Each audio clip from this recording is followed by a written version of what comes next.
Formula One fans, Ferrari's brand new engine has just come out of the test bench room after successfully completing every single test needed to validate this deeply modified power unit.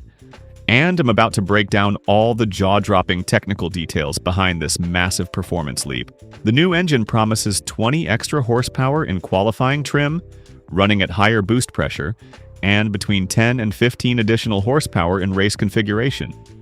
That's a power jump that has already cleared a 5,000-kilometer endurance test, which is absolutely essential to guarantee both performance and reliability. The internal modifications go incredibly deep. New cylinder head geometries tuned to a revised fuel specification, a different valve angle, a repositioned injector, shorter exhaust with a wider collector diameter, and even a brand new turbine with an increased blade count to push more power through the system. Why didn't Ferrari increase the turbo size like Mercedes did? Because the turbine is literally buried inside the gearbox casing, and the regulations simply don't allow a full redesign of that casing mid-season. That will only be possible with the new car in 2027. The debut is planned for Monza, the circuit with absolutely the highest demand for power and torque in the entire calendar. And the timing is no accident. It won't cost Ferrari a single grid penalty, while if Antonelli and Russell from Mercedes decide to introduce their own updated power unit there, they'll pay a very heavy price in grid positions. And here's the real bombshell. Ferrari has been the reliability king in the first half of this season. Lewis Hamilton is the only driver on the entire grid to have completed 100% of the 673 scheduled laps so far this year. The Scuderia has covered 6,573 race kilometers in total, nearly 300 more than second-placed Alpine. McLaren, meanwhile, sits all the way down in 9th place for kilometers completed, a total reversal of the situation compared to 2025. If you don't want to miss any updates on Ferrari and Formula One, leave a like on the video and subscribe to the channel to stay up to date. Now let's get straight into the detailed analysis. Let's start with the biggest news of the moment. Ferrari's 066-22 engine has just come out of the test bench room, after completing all the necessary tests to validate this new power unit, which has been heavily modified on the internal side of the combustion engine. Two fundamental jobs were completed on the test bench. The first was validating that all the changes made across the combustion engine, the external components, and the turbine actually work together harmoniously and deliver a consistent, meaningful power increase. The second, equally important task was achieving that power increase while maintaining the same exceptional reliability standards we've seen from the 0676 unit in the first part of the season. The new engine has passed the full 5,000-kilometer endurance test, which is absolutely mandatory before it can be cleared for race use at the home Grand Prix. So let's get into exactly how big this power step actually is for Aduo 2. We're talking about 20 extra horsepower in qualifying configuration, where the boost level is pushed higher for the single flying lap. And the focus is purely on maximum performance, and between 10 and 15 additional horsepower in race configuration, where boost is reduced and the engine operates at a different efficiency point. What exactly has changed inside the engine? Aduo can only intervene on the combustion engine itself, so the cylinder head geometries have been revised to match the new fuel specification, optimizing combustion and flame propagation speed. More push on the piston means more power generated. That also required a different valve angle and, crucially, a repositioned injector. It's surgical, millimeter-level work that shows the total dedication of Enrico Gualtieri and his team. Now here comes the most fascinating part of the whole development story. The second major element of this technical leap involves the exhausts, which have been made shorter but, more importantly, fitted with a wider collector diameter.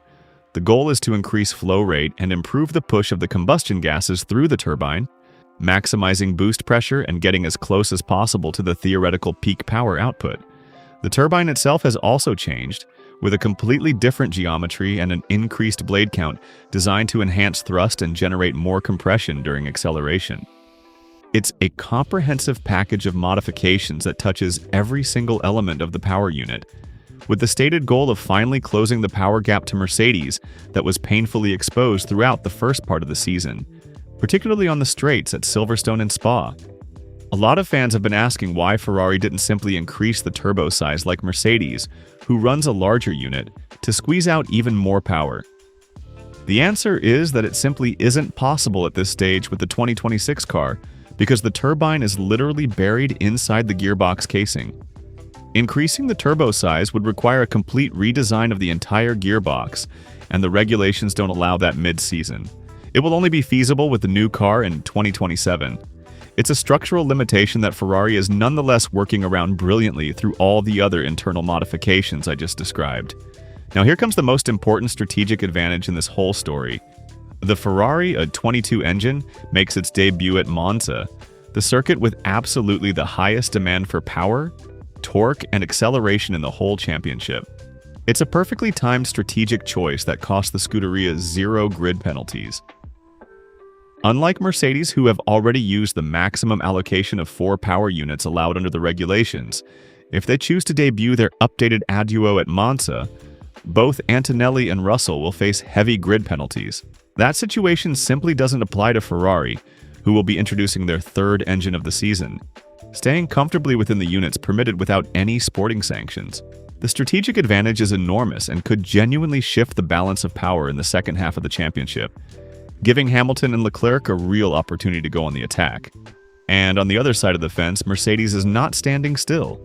Word in the paddock is that a new power unit evolution is being prepared by Hywel Thomas and his team in Brixworth. The project reportedly includes modifications similar to Ferrari's approach, with changes to the combustion chamber, an evolved turbocharger, and even a new fuel specification developed by Petronas.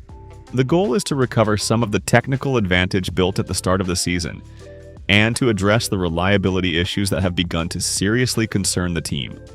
Despite Mercedes leading both championships, they're living with a very uncomfortable reality. One made up of mechanical failures, hybrid energy management difficulties, batteries pushed to their limits, and a complete engine loss during the first half of the season. Now here's the most staggering stat of all when it comes to laps completed this season. One detail in particular stands out in an extraordinary way, and it concerns Lewis Hamilton, who has undergone a genuine sporting resurrection after a disastrous first season in red. The Briton, who scored his first Ferrari victory this year and currently sits second in the standings, 50 points behind championship leader Antonelli, is the only driver on the entire grid to have completed 100% of the 673 scheduled laps so far this season. Right behind him on 668 laps is Andrea Kimi Antonelli, who pays the price here for his retirement at the Grand Prix of Barcelona, where he was forced to stop just 5 laps from the checkered flag. Reliability has without question been the area that has given Ferrari the most satisfaction throughout this first half of the championship. And we close with the jaw-dropping numbers on race kilometers covered. Ferrari has so far been the team to complete the most race kilometers, with an outstanding total of 6,573 kilometers. Nearly 300 more than second-placed Alpine. Third place goes to another Ferrari-powered team, Haas, with 6,168 kilometers covered, just 31 more than Mercedes.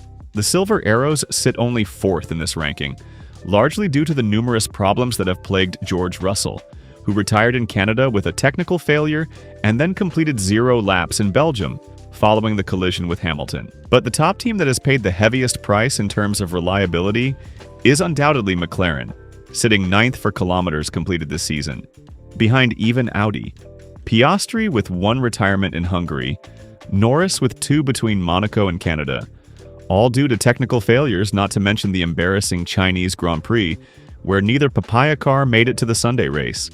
A complete reversal of the situation compared to 2025, when McLaren had closed the season with the highest number of race kilometers of any team. This fight is far from over,